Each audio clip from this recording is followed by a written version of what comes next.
एक बात तो मैं ये कहना चाहता हूं कि राजस्थान की जो हमारी कांग्रेस की सरकार है, वो जो ही किसी प्रकरण का पता चलता है पूरी तह तक जाती है, अपराधियों को पकड़ती है, जो बरामदगी होती है उसको बरामदगी होती करती है और उसके बाद में सजा के बिंदु तक पहुंचाने का काम करती है। दूसरा सवाल ये है कि अब ईडी आई है।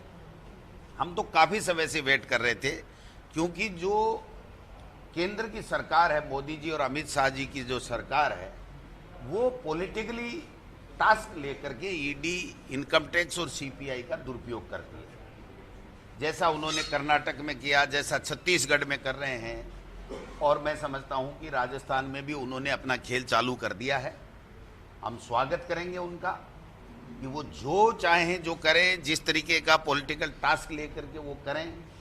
कोई यहाँ डरने वाला नहीं है, कोई घबराने वाला नहीं है।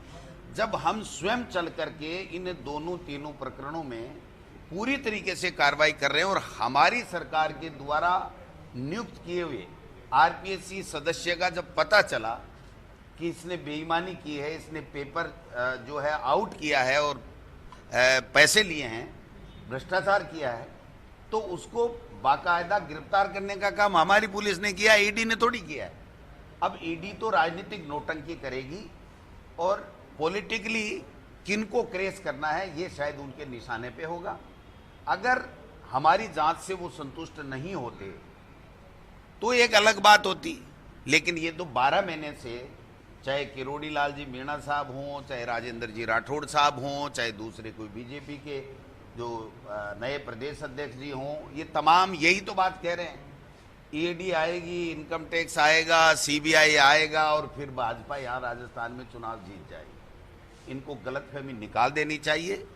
ईडी, इनकम टैक्स और सीबीआई से चुनाव नहीं जीते जाते हैं। जनता का दिल जीत करके, जनता की सेवा करके, जनता के काम करके और चुनाव जीता जाता है। इन संस्थाओं से चुनाव नहीं जीता जाता है। सर, टाइमिंग सरकार की छवि खराब नहीं करेगी? मैं कह रहा हूं इनका उद्देश्य यही है भाई।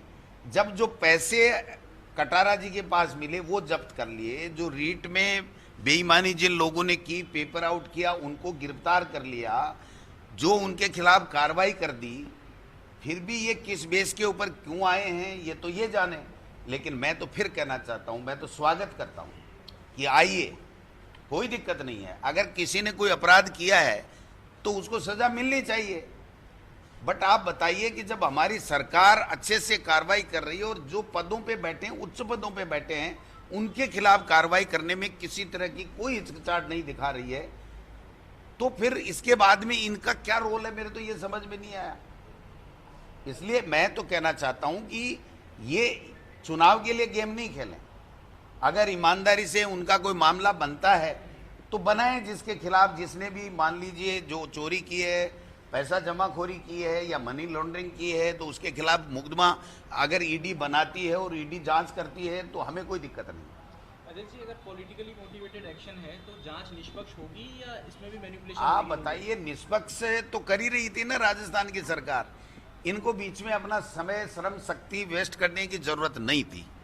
लेकिन चूंकि हम संविधान को मानने वाले लोग हैं, हम कानून को मानने वाले लोग हैं, कांग्रेस पार्टी के हम तमाम नेता और कार्यकर्ता, इसलिए हम तो स्वागत करते हैं कि अगर वो आए हैं और ईमानदारी के साथ में अपना काम करेंगे, पॉलिटिकली टास्क लेकर के जो आए हैं उस पर अगर काम नहीं करेंगे तो हमें कोई तकलीफ नहीं है।